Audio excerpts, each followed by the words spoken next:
Are Vikings opponents going out of their way to give a little extra when making plays on Justin Jefferson? Head coach Kevin O'Connell seems to think so, saying, quote, "Clearly there is an emphasis on the teams we're playing. Some of those hits, they don't just seem to be by accident at times. Saturday versus Indianapolis, the play in question. Jefferson in the slot goes up, does a stutter move on safety Julian Blackmon, cuts outside, ball is thrown, Jefferson goes for it, and then comes Stephon Gilmore, who launches himself up, pops Jefferson up high while he's midair, so defenseless receiver right there, and somehow still caught it. Now, if Gilmore actually focused on trying to break up the pass, he wouldn't have done what he did. He had plenty of room to stretch out his arm and make a play on the football. He didn't do that. Instead, he decided to ball himself up, launch high, and make a play on the receiver. That drew a flag, unnecessary roughness. It's disappointing because I'm a fan of Stephon Gilmore. Corner is extremely hard to play. He's an elite level talent, and unlike Josh Norman or even going further back, Nnamdi Asomugha, you're great where you start, but then you go to another team, new coaching staff, new system, not the same guy. Stephon Gilmore, he's now on his third team with the Indianapolis Colts. He's traveled, and he's still great. But what he did on that play was the literal definition of unnecessary. So going back to O'Connell's point, some of these hits, they don't seem to be by accident. We can go ahead and include the Gilmore play.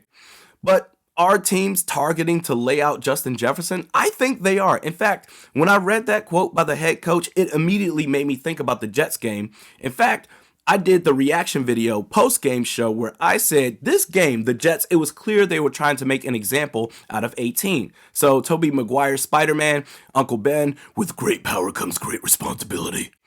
Well, in life, especially in sports, with great talent comes great jealousy. That is from opponents. Whereas sometimes they'll go out of their way to go the extra mile because it's you. Won't do that to any other receiver in the league, but it's you. Highlights galore, extremely popular. Who the hell does this guy think he is? You see that with Luka Doncic in the playoffs. You're seeing it now with Justin Jefferson.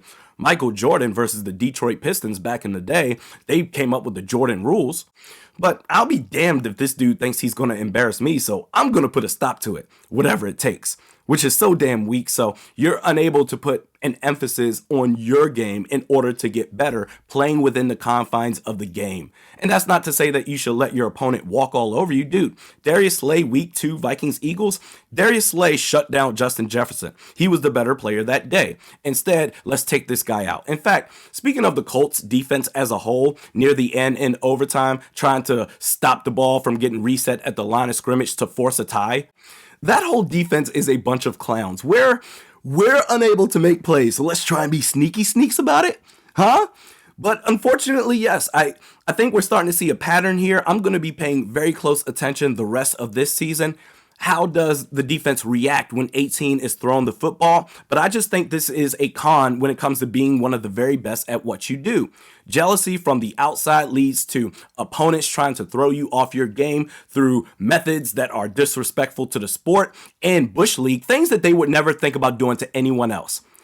Don't look now, but the 1 seed is potentially still up for grabs for the Minnesota Vikings after all.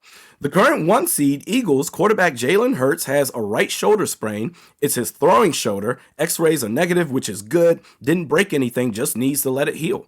Right now, he's considered doubtful next week versus Dallas, but not expected to be something long-term. Their backup quarterback, Gardner Minshew, he's more than capable of holding down the fort. But in case he doesn't, or even when Jalen Hurts comes back, the scenario for the Vikings to get the 1 seed is Philly loses out, Minnesota wins out. That's it. No in between. Getting a bye week would be huge. So with that still being a possibility until it's not, and combine that with San Francisco right on your tail for the 2 seed, I think the Vikings, they're going to have to play their starters through the end of the regular season. 3 games left until the playoffs start. Dramas are brewing. We'll see what happens.